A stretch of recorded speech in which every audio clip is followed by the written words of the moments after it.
In American history, elections have often been fiercely contested, but few ever pushed political tensions as far as the election of 1876. That year, Ohio Governor Rutherford B. Hayes was declared president and sworn into office despite the fact that his opponent, Samuel J. Tilden, had already won the popular vote, and at first appeared to have secured victory in the Electoral College as well. Or, at least, he had until the results suddenly changed. Across the United States, resentment from the American Civil War was still fresh. As confusion over the election results spread, many Americans feared the unthinkable, that both Hayes and Tilden might attempt to inaugurate themselves as president at the same time. A move like that could push the country to the brink of another civil war. But how real was that threat? After the Civil War ended in 1865 with the defeat of the Confederacy and the abolition of slavery, the federal government faced the enormous task of reintegrating the southern states back into the Union. This process, known as Reconstruction, divided the former Confederate states into military districts governed by Union officials. To be fully readmitted into the United States, these states had to ratify the 14th Amendment to the United States Constitution, which granted citizenship and equal legal protection to anyone born in the country, at least in theory. In practice, however, many southern states quickly introduced laws that limited the rights of black citizens, suppressed their ability to vote, and tolerated violence against them. Because these restrictions were framed around literacy tests or property ownership, rather than race directly, they technically avoided violating the terms of readmission.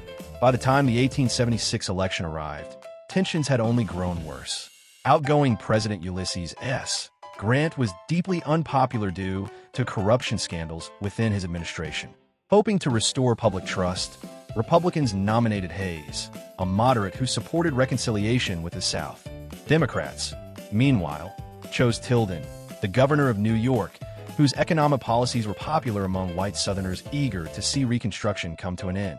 Election night was chaotic, with slow communication and inconsistent voting methods. Both parties relied on estimates. Soon, Democrats announced that Tilden had won 203 electoral votes, comfortably above the 185 needed for victory. Republicans strongly disagreed.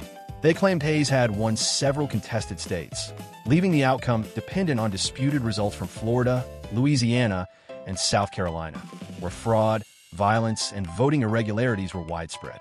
In some cases, ballots were deliberately designed to confuse illiterate voters. In South Carolina, more votes were reportedly cast than there were eligible voters. Republican-controlled state governments then invalidated large numbers of Democratic ballots, awarding the disputed states and the presidency to Hayes. Unsurprisingly, outrage followed. Hayes was soon nicknamed Rutherford by his critics. With no clear constitutional process to resolve a disputed election, tensions escalated rapidly. Troops were stationed in Washington, D.C. by President Grant. Hayes' swearing in was secretly moved forward and held privately, and some Democratic governors even offered to mobilize militias in support of Tilden. There were also talks of holding a rival inauguration in New York.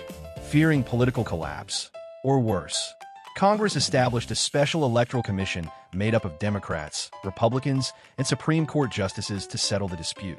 After a series of partisan decisions, the commission awarded all remaining contested votes to Hayes, giving him a razor-thin victory, 185 electoral votes to Tilden's 184.